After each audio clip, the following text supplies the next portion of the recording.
That's happened to me before, and you know what the coach made me do? What's that? Wear boxing gloves in practice. Boxing gloves. And I already like to box. Yeah, I know. He's probably just throwing hooks. Like, who calls their shot like that, man? And he did it so nonchalantly. He was like, hey, this is on you. Yeah. What's about to happen? It's like he knew. He had a premonition. Joe Burrow's that dude. He's the guy. He's the guy. So explain to me then why he's 1-5 against Lamar Jackson. Welcome to the Jason and OC podcast, brought to you by 888 Sport and Lazy Boy, the official partner of the NFL UK. And don't be alarmed. Don't be worried. This is not OC's New York apartment, even though it looked like this. It was this fly. Yeah. We are at Tottenham Hotspur Stadium, OC. Imagine if my apartment was like right here anyway. Just watch all the games. And as a matter of fact, I do live here now, by the way. Yeah. I do live here. You do live here for the next couple of weeks, for sure. For sure. No, forever. Apparently, I live here. Oh, you do live here. For anybody who doesn't know, we're going to have a great conversation about this. But my man's name is in the rafters. By the cockerel. That's what it's called. It's that called is cockerel. The cockerel. Yeah. It just sounds too much like a cockroach. But it's a cockerel. Cockerel. Yeah. Cockerel. Yeah. It was an amazing experience. I want to get into that later. Did you enjoy it, though? How did you feel, man? For real. In all honesty, sitting here, being out there in the middle of the field, talking to this whole audience, man, that was wild. Last time I seen you do that, you were getting inducted into the New York Giants Hall of Fame. Okay, wow. Yeah, that did happen too. That happened too. There's a lot going on, man. Yeah, buddy. Yeah, do we want to talk about this now or a little bit later? We'll get into it later, man. But you know what time it is. It's time for the Lazy Boy Game of the Week. Of course, we're keeping it local for this week's Lazy Boy Game of the Week. Of course, we're starting right here at Tottenham Hotspur Stadium. The New York Jets versus the Minnesota Vikings. The Vikings got on the board first with a field goal, and here we go. Still in the first quarter, 3rd and 6. Aaron Rodgers loves a quick pass. Threw it to the wrong guy this time, though. Andrew Van Ginkel, my man, the Minnesota Viking himself, taking it all the way back to the. I thought they couldn't run. You got it wrong. This man is celebrating, which seems like a hometown crowd. Number 43, Van Ginkel. Check this out. He drops back right in the voided zone area. They knew where Aaron Rodgers likes to throw the ball when they bring pressure at him. We talked about this defense, and they came through big time. Still in the first quarter, 3rd and 8. Aaron Rodgers looking, trying to check at the line of scrimmage. This guy right here is one of the best in the business at doing that, and he's going to throw the ball a little bit too high. Ooh. Intercepted by Cameron Bynum, J-Bell. Man, Bynum with the big interception. He tried to force the ball over the middle in cover 2 right here. The opening is usually the middle of the field, but he put too much on it. The Vikings come down with the INT. 1st and goal. Sam Darnold's going to hand the ball off to CJ. I'm going to go ham straight into the end zone. Give it to the big boy CJ Ham on the trap play, just pushing people out of the way. We talk about this all the time. Near the goal line, you got to be able to run the ball successfully. In the second quarter, 3rd and 6. Oh, here comes J. Bell's homeboy, his best friend, Harrison, off the edge with a great sack. Dirty Harry is his name. 22 is his game. Coming off the edge, unblocked. Man, the Vikings bring that pressure all day. 4th and 11, special teams for special players. Minnesota Vikings are going to punt the ball off, and you know who this is. It is my main man, Xavier Gibson, J. Bell, scanting, weaving, making people miss, running. Well, we know he can run. All the way and getting pushed out of bounds. Let me tell you something. If you want to make a comeback in the game, it is the kicking game. It flips the field. That's what it's all about. We talk about this all the time. 3 phases of the game, and special teams is a dominant player in that. Still in the second quarter, 3rd and 10, and this is exactly what Rodgers does so well, manipulating the pocket, stepping up and delivering a strike. Allen Lazard, touchdown. Allen Lazard told everybody, just calm down, be quiet. I have this, just like they're trying to calm me down right now, OC, but it's not going to work. Look at Aaron Rodgers right here navigating the pocket, and then he steps up sly and smooth and delivers over the middle. This is classic Aaron Rodgers. Pinpoint pinpoint accuracy. Don't worry. Don't let my voice fool you. I'm excited.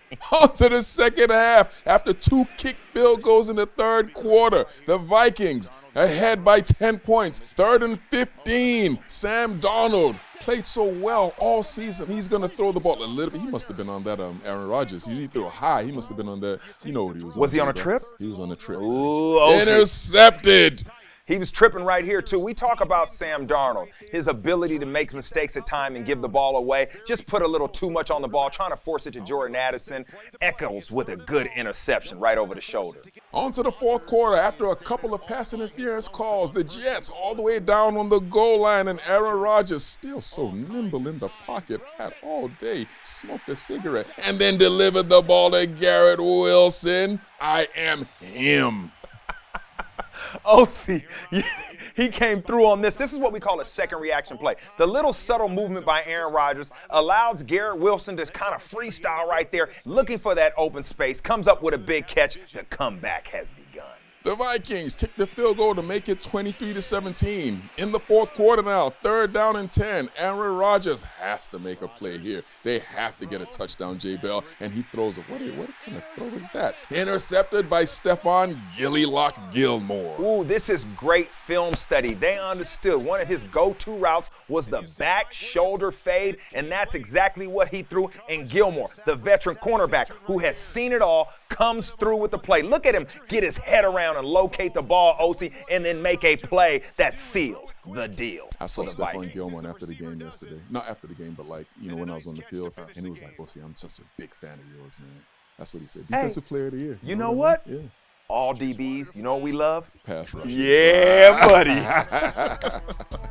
The Vikings improve to 5-0, get a big win across the pond in London. At home. Home game, I must say, for them, J. Bell. Home game. And it felt like it.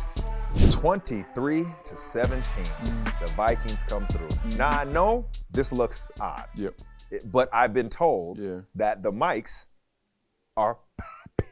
They're popping. They're popping. So you got to lay it on your chest. I got to lay it on my chest. You got to lay it down on your chest. Sometimes you just got to lay it on your chest. And the Vikings found a way to lay it on their chest at the end. Man, I'm telling you right now, man, this game had it all. Yep. It really did. I know we're going to talk about it because we're homers. We loved it. But my goodness, we're doing the live commentating, and at no moment did it feel like the game had a dip. It was always something exciting happening. Yeah, especially if you're a fan of defense, right? Like the way these two teams played defensively, the cornerbacks, the pressure, it was just, man, I loved it, man. The quarterback struggled, both of them. None of them played well. You know, there were bad people on both sides. Please vote this November. Yeah, please. And so they didn't play well, but for a defensive fan and the excitement of the game, J. Bell, it was absolutely fantastic.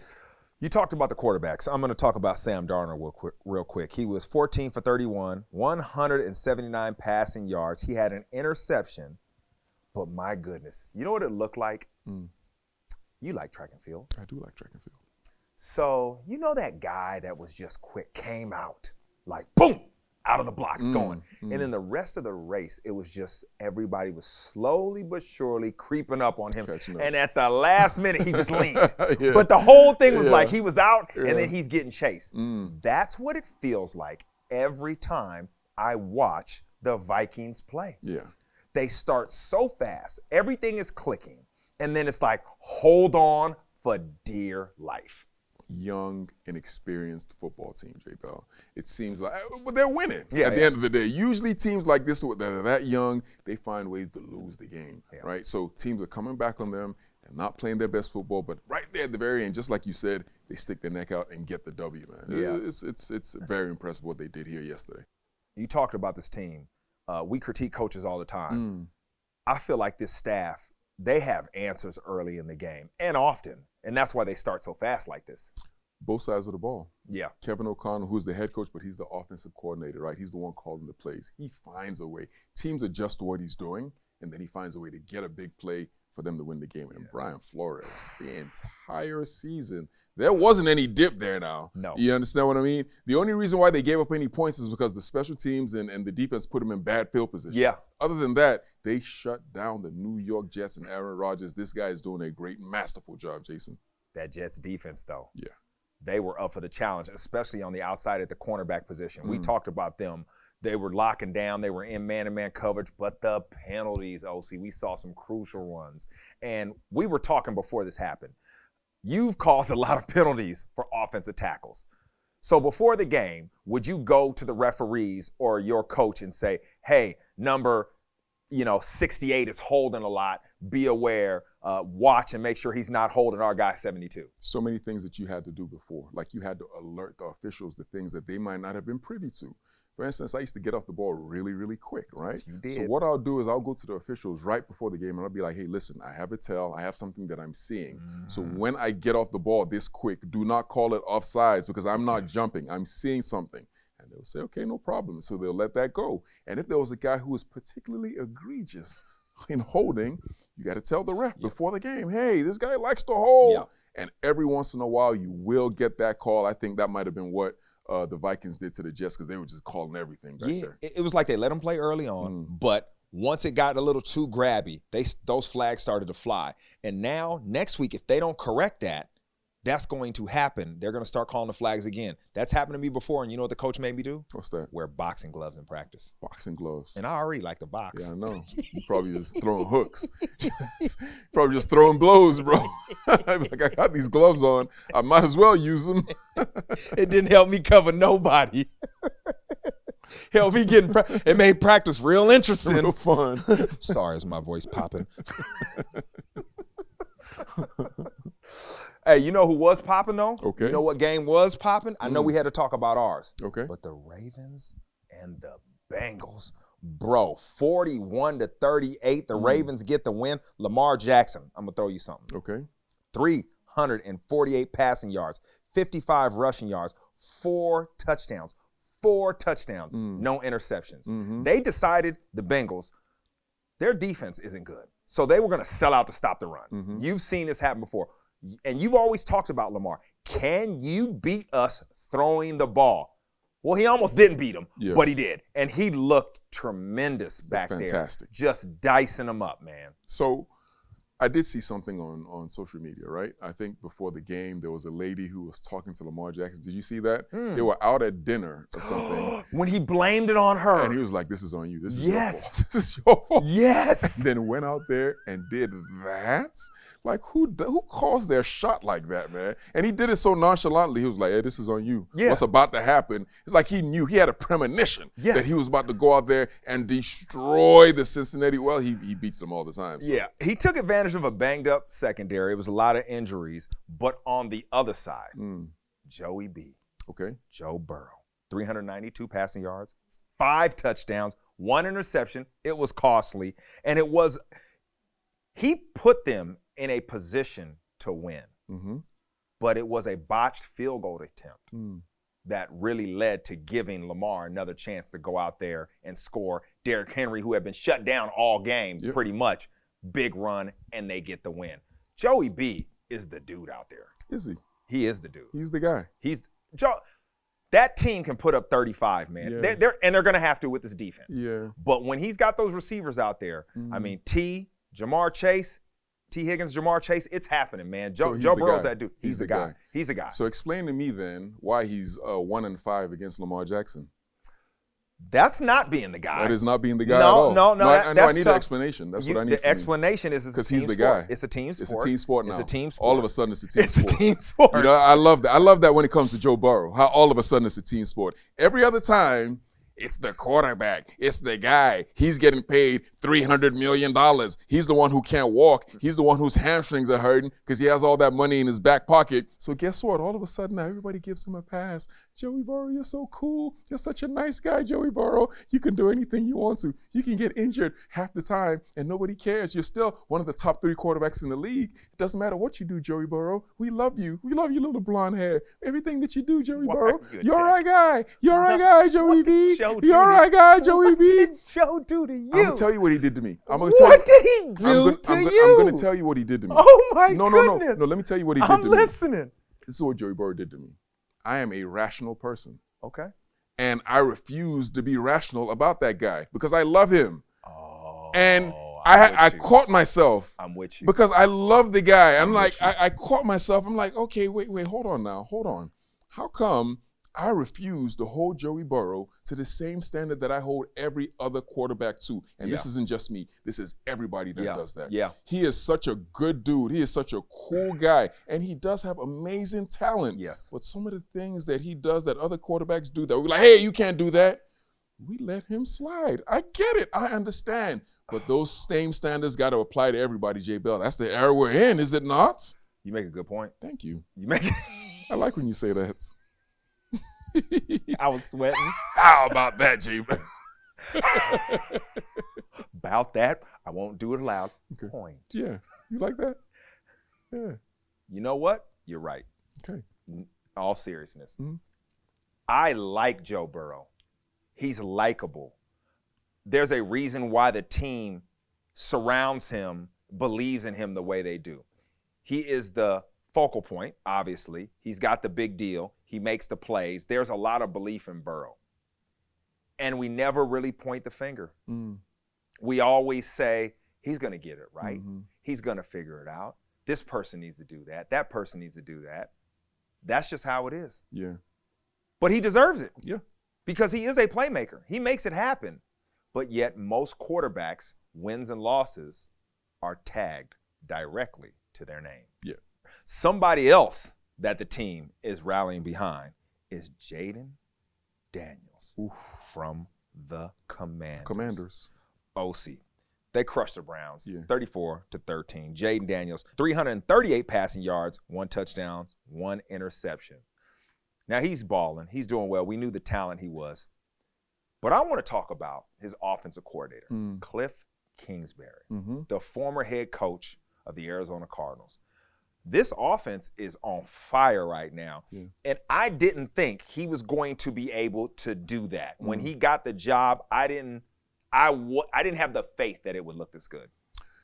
Like you told me before, and you've always said this, the reason why you think he's thriving right now is because he doesn't have to worry about managing the whole team. Yeah. He just has to focus on being a offensive play caller, which is something that he thrives at, he is excellent at, and I think you have a very good point there, Jason. You know, we see this a lot in many industries where someone might get promoted because they're successful at their role. And it might go up to a leadership role, and then they fail. Okay. Because being a leader has nothing to do with being good at your job. Okay. Well, you're looking at me in a way that no, I'm just talking. Like you almost kind of tell me something. No. Are you trying to tell me something? You are a leader. No, but I'm saying, are you saying if they move me up? No.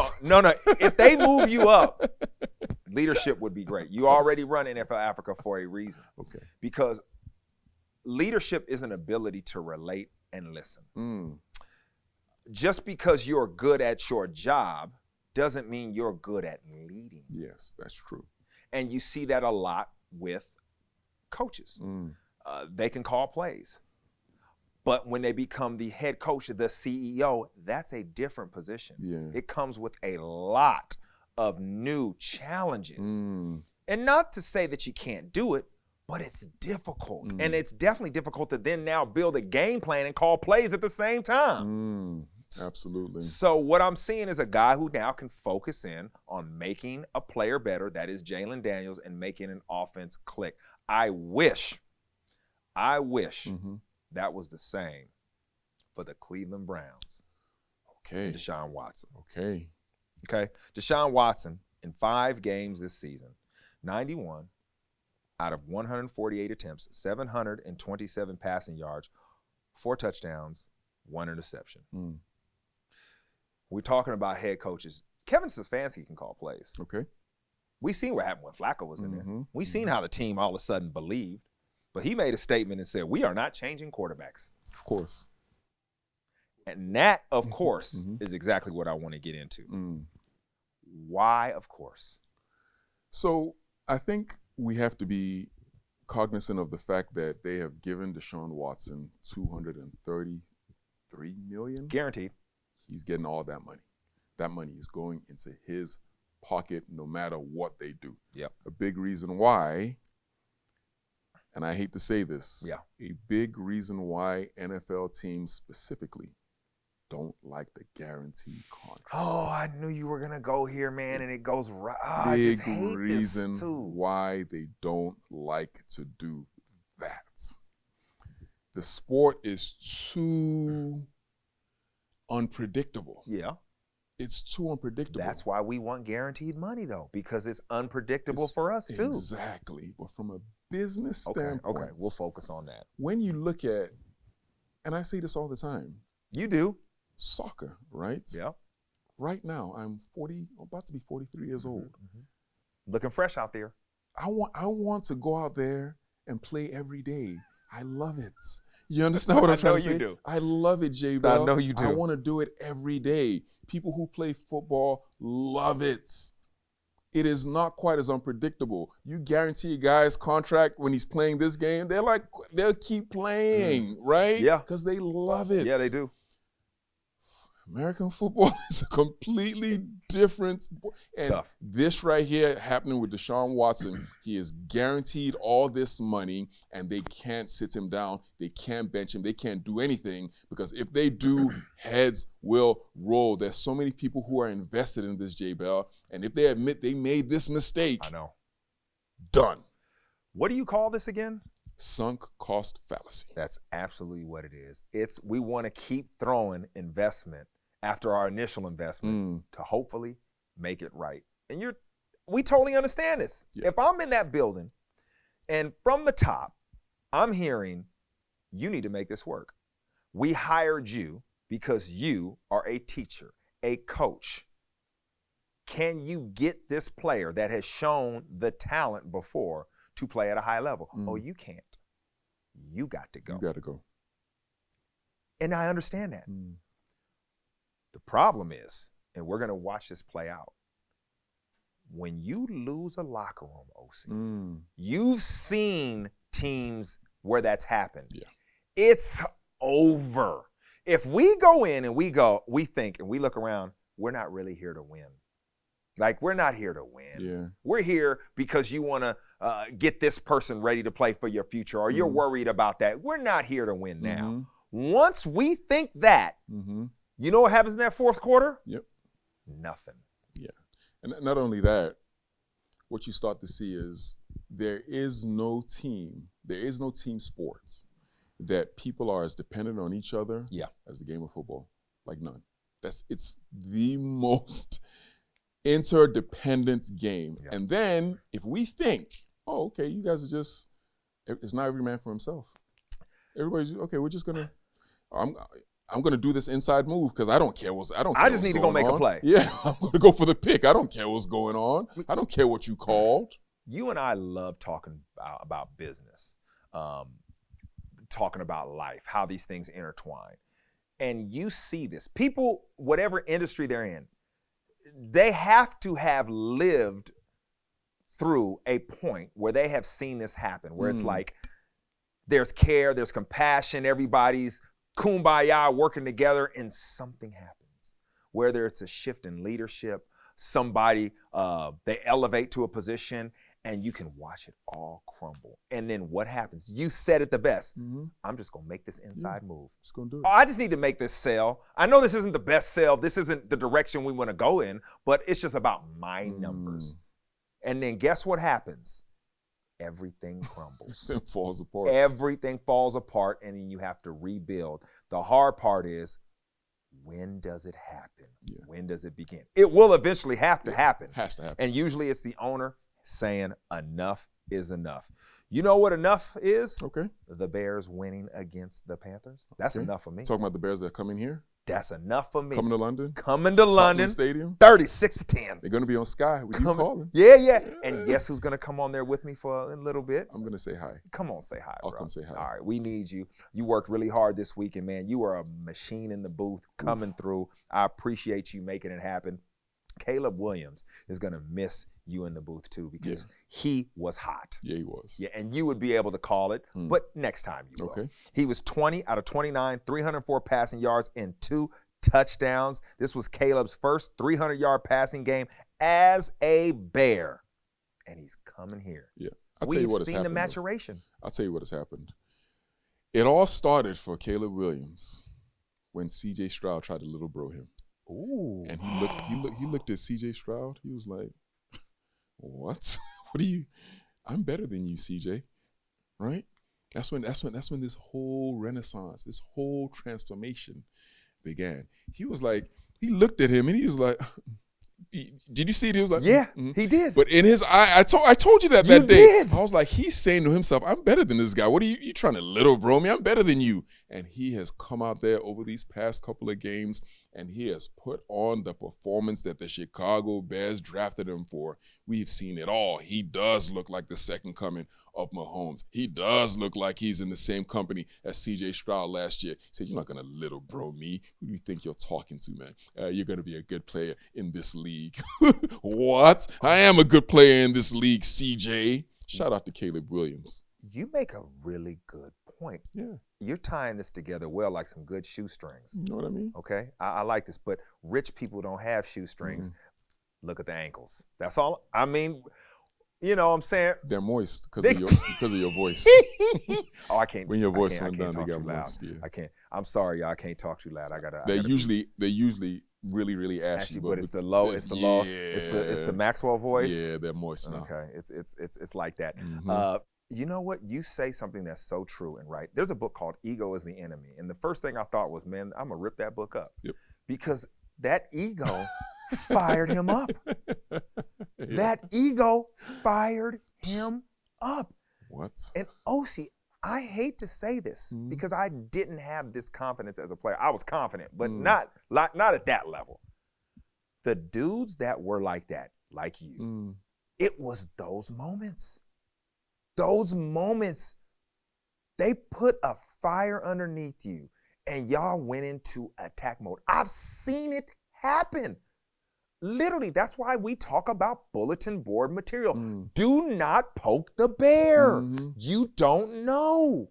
I remember in college, we playing against TJ Houshmandzadeh, my boy. Yep. He's at they're Oregon State. Him and Chad Johnson. I'm covering Chad. Ricky Manning, who played in the NFL now, who's a coach for the Raiders, covering TJ.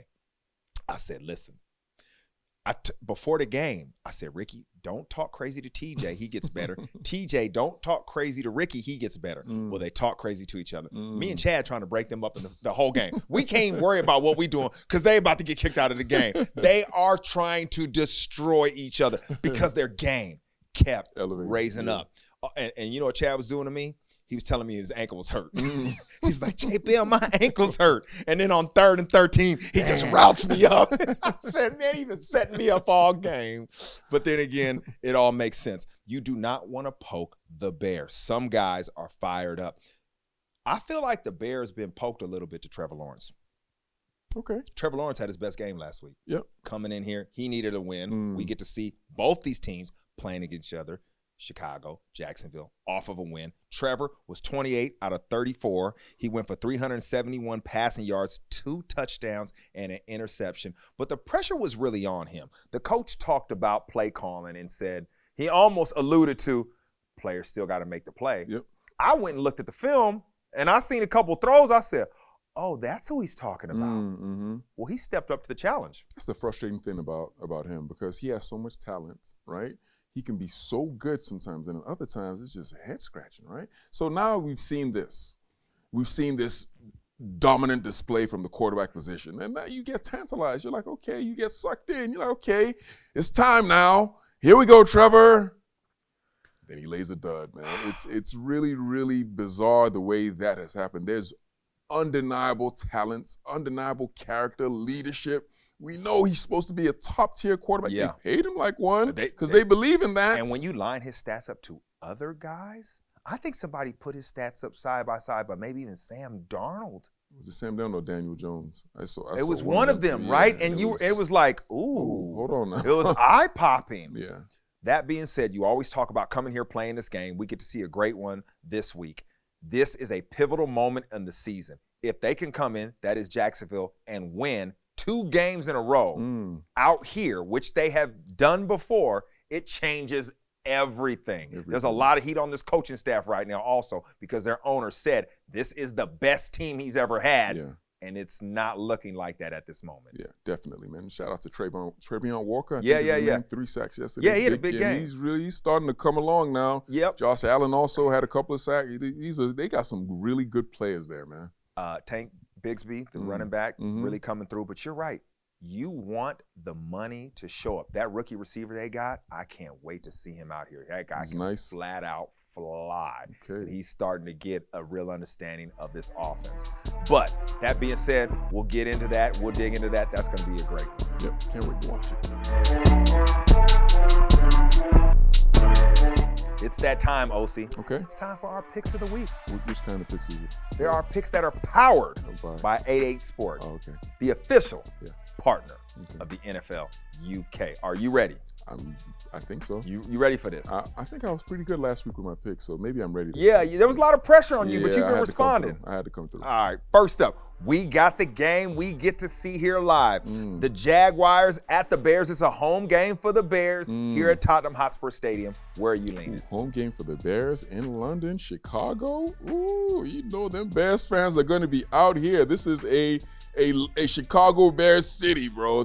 From the 85 Bears, I'm going with the Chicago Bears here, buddy. All right, I'm going with Jacksonville because this is the pivotal moment and the shift in their season. Yeah. Trevor Lawrence comes through big time. We got the Lions at the Cowboys.